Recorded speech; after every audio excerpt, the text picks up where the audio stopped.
facing genuine issues. Brought to you by the hypnotherapist demanded by celebrities, CEOs, and even royalty, Adam Cox. These recordings took place live from Adam's clinic in London's world-famous Harley Street. So, get yourself comfortable and enjoy today's episode of The Hypnotist.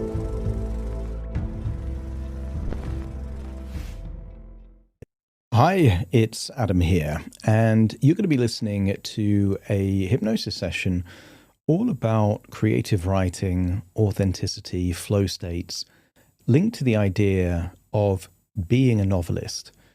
Not doing writing, but being a novelist. And a novelist writes novels. And the distinction is important because a lot of people are trying to focus on what to do rather than who they need to be.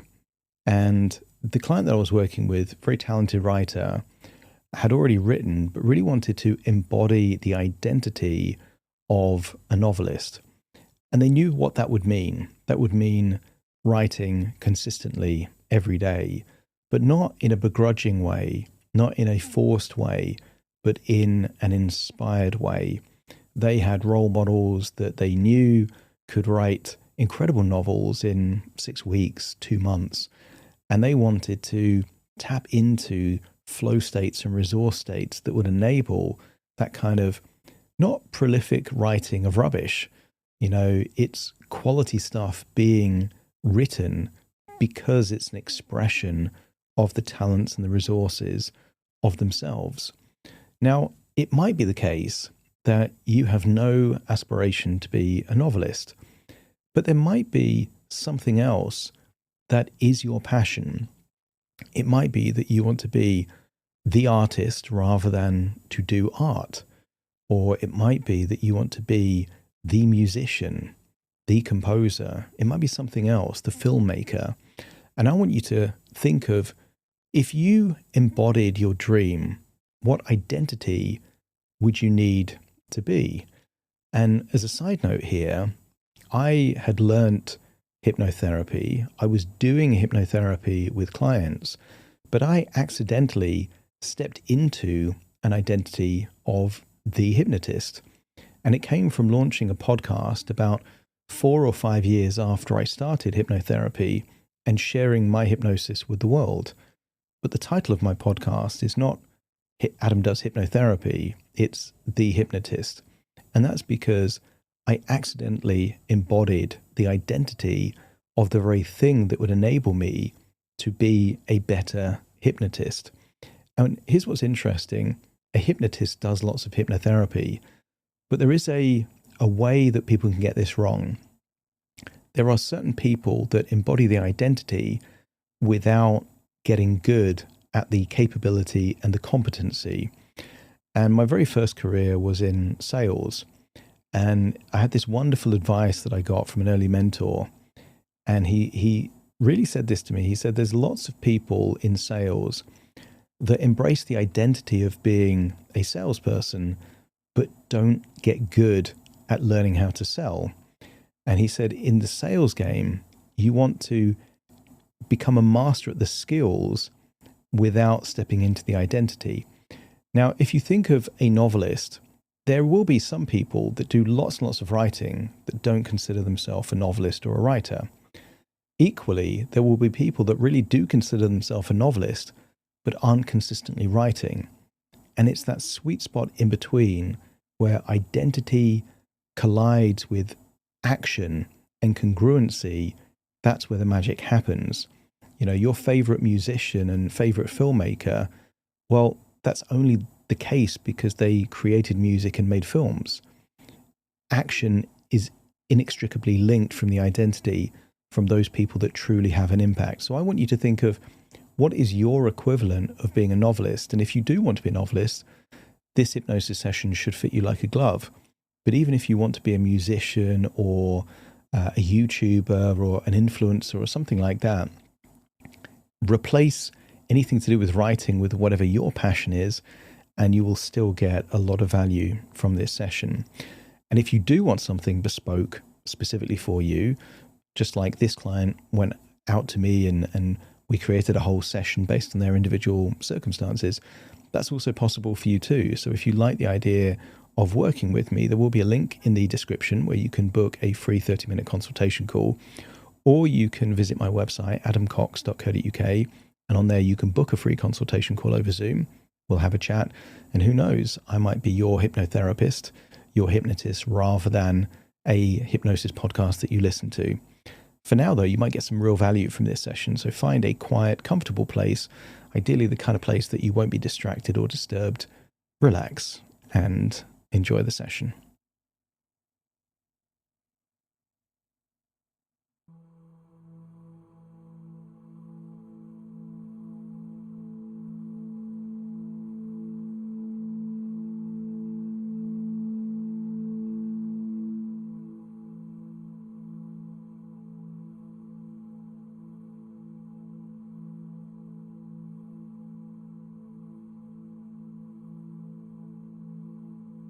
Take a deep breath in.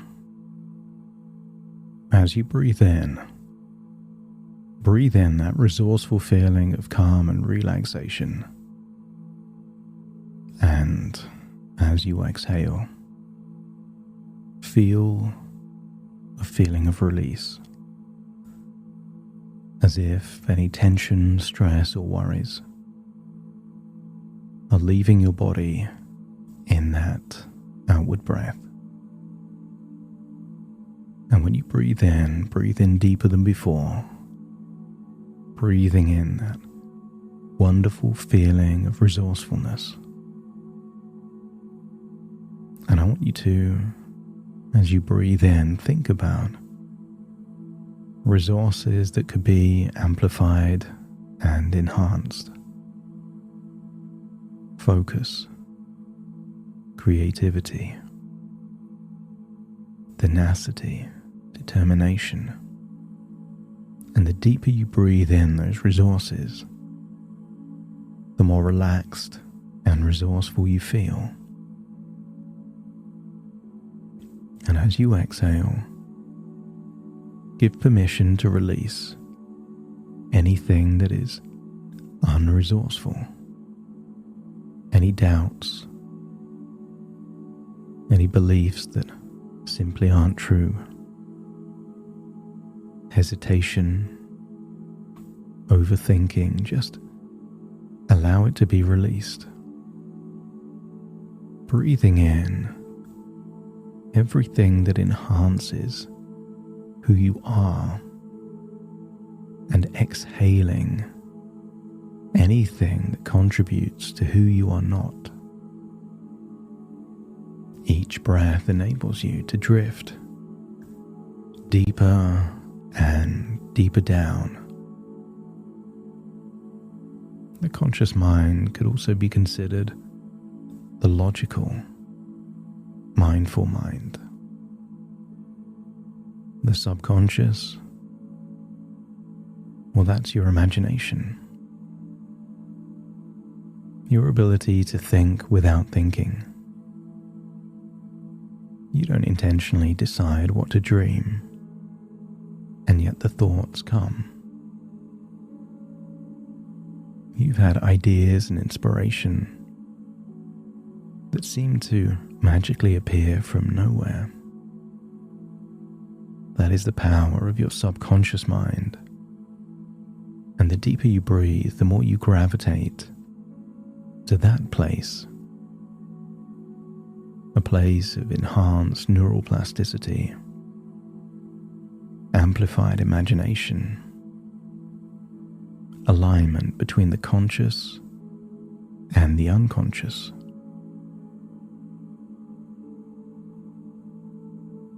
As you breathe out, feel any weight of expectation or pressure leaving your body.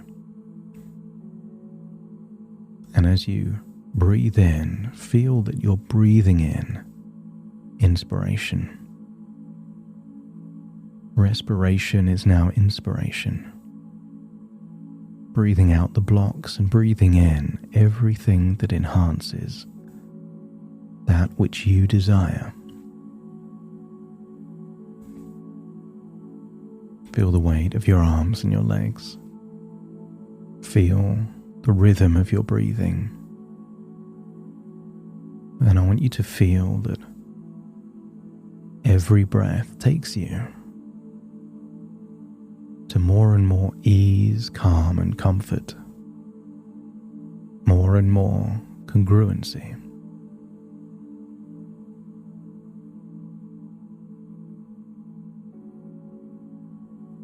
And as the body fully relaxes, the mind can begin to drift. Not away, but inward, towards something familiar. Because there is a part of you that already knows how to do this. You don't need to become a novelist. Just to remember that you already are one. And I want you to notice now that every now and then there is a particular state that you enter when you are truly yourself. There's a way that you breathe, a way that your attention narrows and deepens, a quiet alertness, a gentle gravity pulling your awareness inward. And maybe this is the novelist state. This is who you are. When who you are and what you're doing overlap. Not effort, not striving, not forcing words. What if this is the state where stories move through you rather than being dragged out of you? Allow your mind to evaluate those memories when you've been in a flow state where the right ideas connect with the right words. Everything flows. And when you're in this state, you're not trying to write. You're simply expressing who you are. A warrior fights. A novelist writes. And some people believe that writing is something they do. But deep down, you already know that writing is something you are in motion. It's a reflection of your identity, not behavior that requires effort, that's something that you have to do. Think of the most talented musician that you can recall. That musician doesn't do music. They embody music. The tree does not try to grow. It simply grows because that's what it is. And you don't write because you decided to. You write because it's the most natural expression of your identity.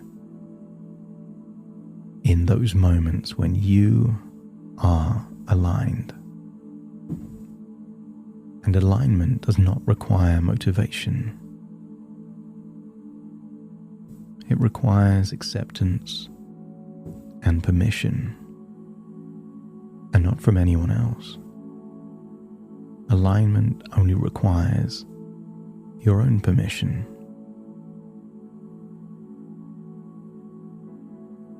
I want your imagination to think of a talented writer either from now or the past, that you consider embodied all of the qualities of being a novelist. Their creativity, their structure, the ideas, the diligence. And I want you to imagine that novelist in a moment that they were in that flow state. They were prolific not through force, but simply by harnessing all of those powerful resources naturally. And as you see this talented novelist, imagine, mimic them to begin with. Mimic how they breathe, their posture, their facial expressions. And then allow yourself to float into that novelist and feel what it would be like to be them in their genius, in that flow state. Almost like the words were being channeled through them. And I want you to feel that whatever neural pathways, beliefs,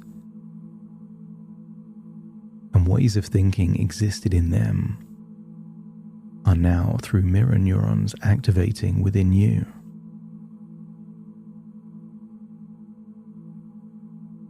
If there's any inner dialogue, notice the tonality. If there is a sensation of inspiration or creativity, notice where in your body it is. Amplify it, harness it, and know that all of these also exist within you. Imagine leaving that other novelist and then imagine seeing yourself sitting down to write.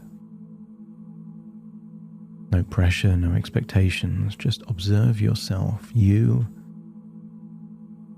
and whatever you use to write. A blank page, an app, a laptop or something else.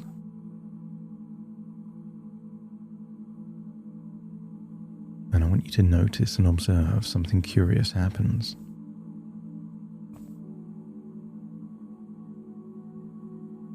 There are subtle shifts in your facial expression, posture, and breathing.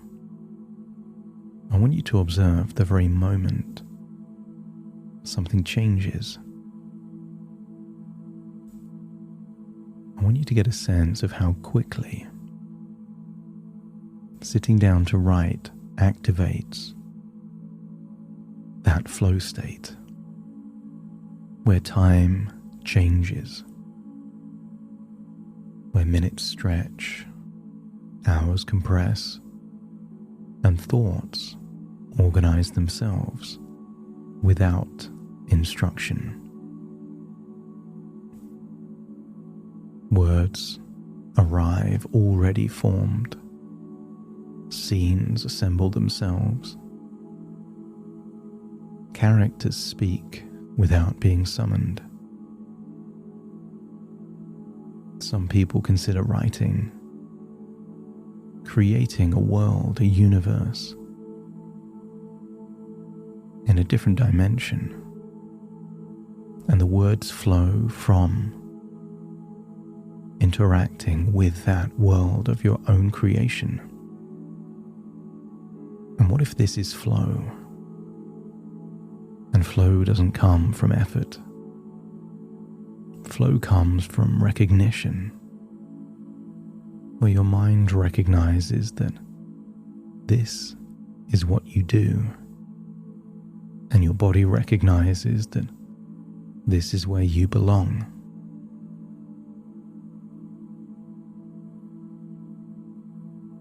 And every now and then, there may be moments where the words slow, when ideas are less frequent. And instead of interpreting that as a problem, you recognize it as depth. Resistance isn't a signal to stop. What if it's a signal that you're entering a deeper layer of the work? Incubating ideas, planting seeds that will sprout later. A place where the story hasn't surfaced yet, but is forming. Ideas can become embryos that may take weeks or months to fully form, so you don't need to force it. You stay present. A novelist understands. This is not absence, it's incubation. And notice something else.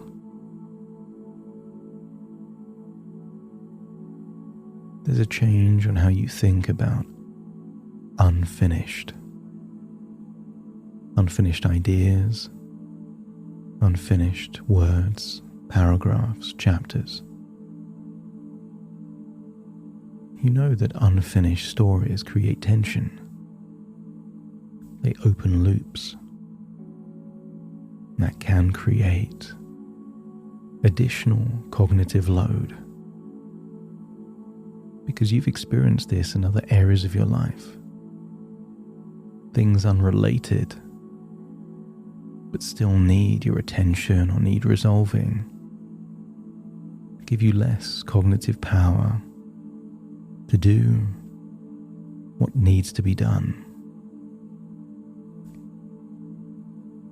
But what if sometimes something incomplete is incubation? What if the open loop is giving a task to your unconscious mind to close the loop? Hold the paradox that two conflicting ideas can be true. The completion feels natural to you, and that incompletion can be an opportunity. Like a double bind.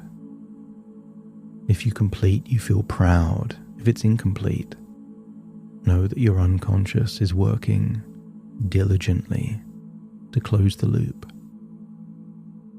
And you don't need to feel rushed or pressured, but just hold a conviction that completion is inevitable. You finish stories because stories want to be finished through you. Every completed piece strengthens the identity. Find that tonality, the novelist tonality within you, your inner dialogue, and repeat these words in your tonality. I am someone who completes.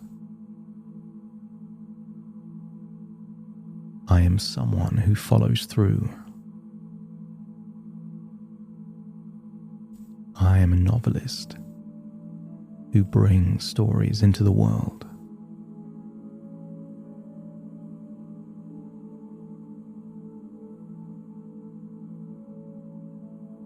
I want you to imagine seeing a book of your life. The pages written are your past, and there are pages unwritten, which are your future.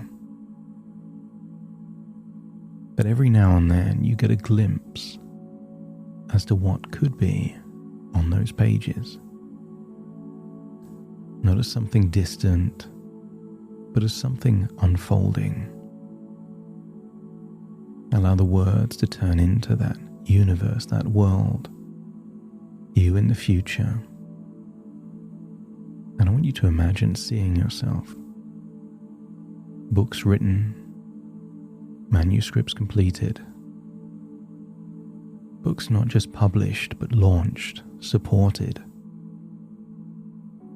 I want you to see a version of you in a bookshelf, and see your books on a table, not on the shelves. I want you to be there in that same shop and see person after person picking up your book, reading and being immersed in your world that you created. And further down in the book, you might see a future where your stories are TV shows or movies, on bestseller lists. See that version of you being interviewed, TV, podcasts, festivals. But as you observe your future, connect to a feeling of how ordinary and inevitable it feels. This future success doesn't feel dramatic or a surprise when it matches who you are. It feels correct, aligned.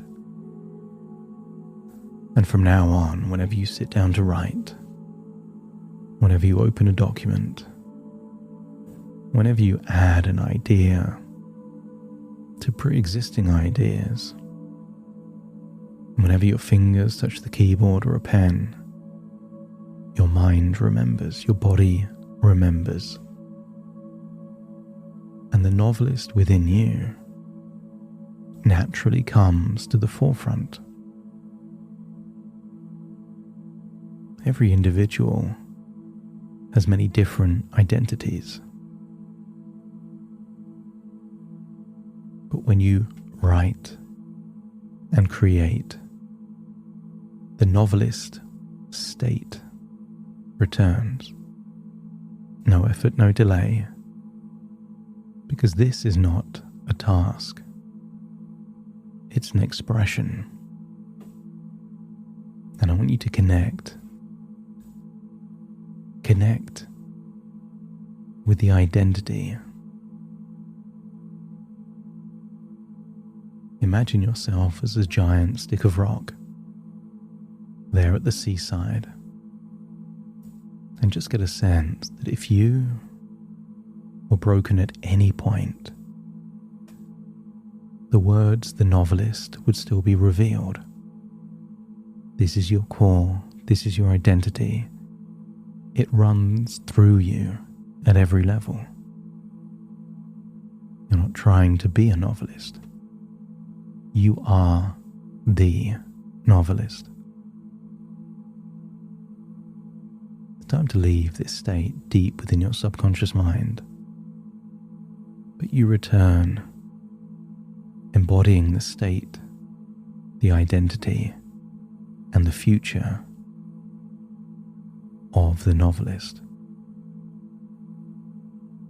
So take a deep breath in through your nose and out through your nose.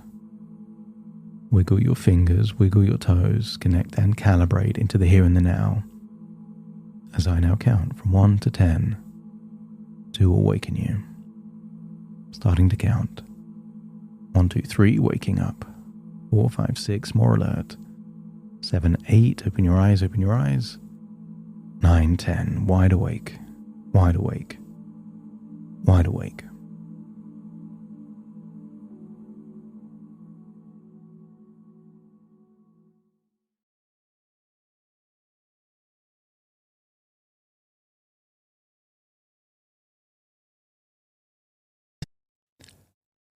Thank you so much for joining me on today's episode of The Hypnotist. If you've enjoyed this episode or got some value from it, please give it a 5-star rating and review. And maybe you know someone that would also benefit from this particular episode, in which case share the episode with them so they can also get the benefit too. And if you would like to listen to this episode where it's just the hypnosis, So no intro, no outro, no explanation, just the hypnosis and completely ad-free. There will be a link in the description where you can subscribe at a very low cost and only get access to the hypnosis. So if that's of interest, please check that out. Thank you again for being a regular listener of The Hypnotist, and I'll see you again soon for more.